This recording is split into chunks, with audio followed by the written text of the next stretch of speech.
A gente está tentando se dirigir para uma clareza total sobre a presença de Ishvara, ou a presença do Atma, que dá no mesmo, que na verdade nunca se torna perdida. Você não se perde de si mesmo, realmente não é possível. A Ana Flávia se perder da Ana Flávia.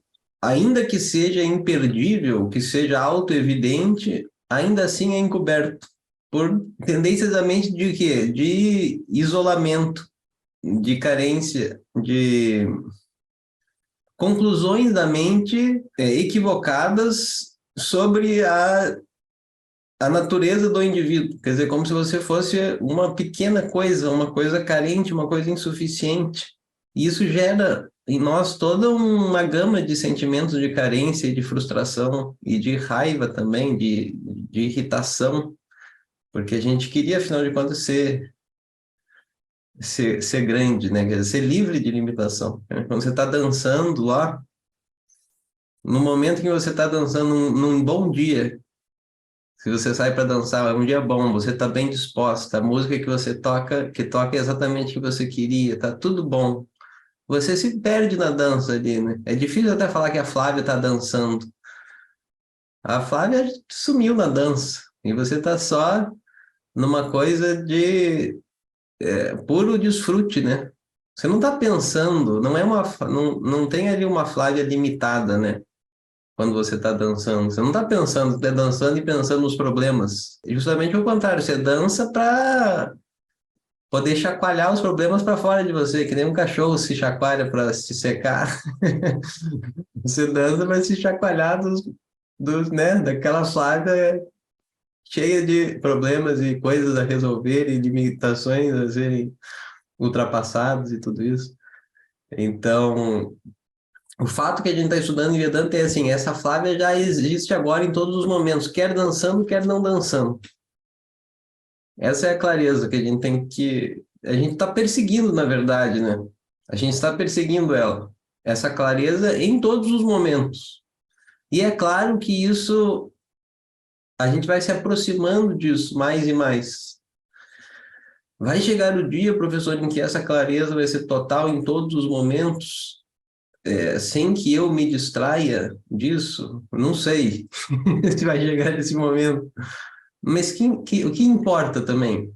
Né? Importa a nossa aproximação dele, o nosso amor a isso e a nossa aproximação disso. A experiência de aumento da clareza e da permanência nessa visão cada vez mais naturalmente também é um fato, que você mesmo deve comprovar também na sua vida. À medida em que você vai entendendo mais Vedanta e vai também mantendo a vida de uma certa disciplina aqui.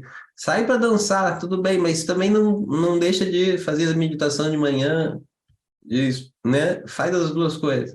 Não cobre tanto a, da libertação, assim, não exija tanto de moksha, vamos dizer assim. Porque isso se torna um outro problema daí. É um outro samsara. A pessoa começa a se cobrar de que ela deveria estar num certo patamar, que na verdade existe só na nossa imaginação esse patamar. Não é isso que Vedanta está falando, de um patamar a ser galgado e tal. Ele está falando, olha, agora, entenda agora a sua natureza. Depois, não interessa. É agora que você tem que entender, é sempre agora. Quando você estiver lá depois do baile, você estiver lá na sua casa e falar, mas eu me perdi. Eu perdi a concentração, eu perdi sei lá, o conhecimento. Se pergunte quem perdeu o quê? O que foi perdido realmente? No momento presente, volte-se para o presente. Aí você vai lá, vai notar uma condição mental qualquer, de tamas, talvez você esteja cansada, meio embotada. É, essa condição, ela existe agora, nesse momento, mas ela não é. Ela não tem, ela não tem substância real.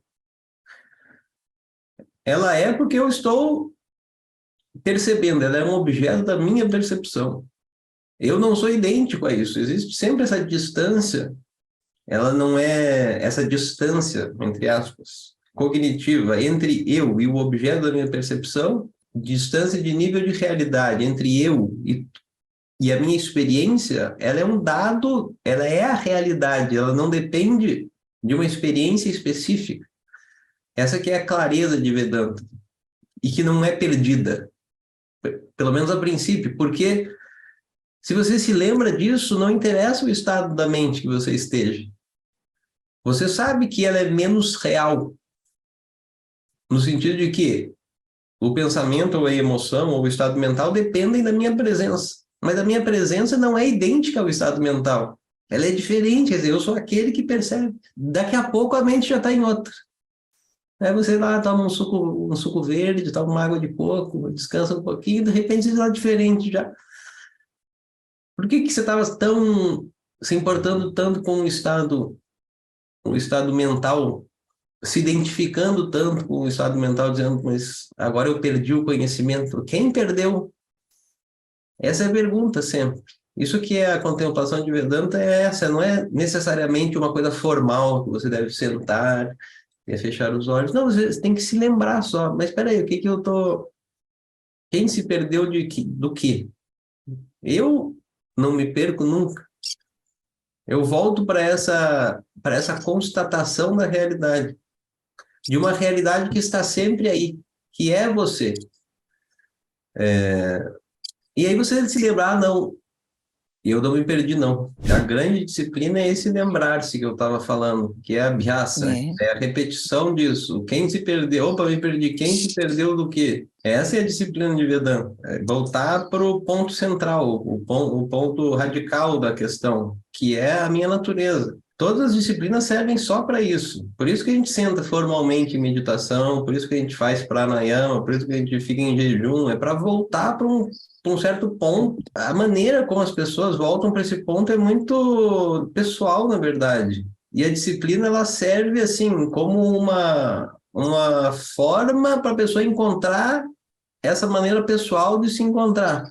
Depois que ela encontra, a disciplina dela fica muito pessoal. Tinha um mestre Zen que a disciplina dele era chamar ele mesmo pelo nome. De vez em quando ele chamava Luciano. E ele mesmo respondia, estou aqui, presente. É a raça, essa era a disciplina dele. Enquanto ele estava trabalhando ou fazendo qualquer coisa, ele se chamava, ele notava que ele se perdia, e ele chamava, e ele mesmo voltava e respondia, estou aqui. Oh, tá bom.